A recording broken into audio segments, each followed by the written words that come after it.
د ملا یعقوب بیړنی سفر او د افغان ځواکونو لپاره تازه مهمات او وسلې. سلام درنو لیدونکو، ستړي مه شئ. د دې مطلب پوره جزئیات هم دې ویډیو کې وګورئ او که چیرې مو زموږ چینل نه وي سبسکرایب کړی نو د تازه پر وخت د خبرونو مطالبې لپاره درسره سبسکرایب کړئ. په 314 مرکزي قلي اردو کې لسګونه وسایط ترمیم شول. د 314 مرکزي قلي اردو اړوند دویمې پلې لیبا دویم میکانیزیا کنډک د تخنیکی او مسلکی منصبینو له لوري د شرادې نظامي وسایط چې چندار او هموي ټانګونه هم پکې شامل ترمیم شول.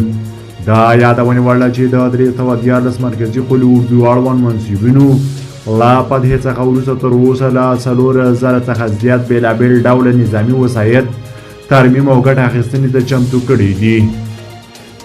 د ملي دفاع سرپرست وزیر د 203 منصوري قلي اردو څخه لیدنه وکړه.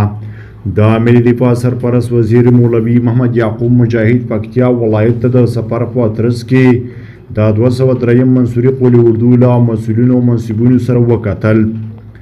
د ملي دفاع سرپرست وزیر د یاد قلي اردو او اړوند قطعات او جستمانونو له چارواکو سره په کتنه کې وویل د اسلامي نظام او خلکو خدمت د مجاهدینو له ارمانونو څخه وو او اوس د دې وخت را رسېدلی دی چې موږ د هغوی دغه ارمانونه په خپل ژوند کې یوه سپېڅلې دنده وجیبه وګرځوو.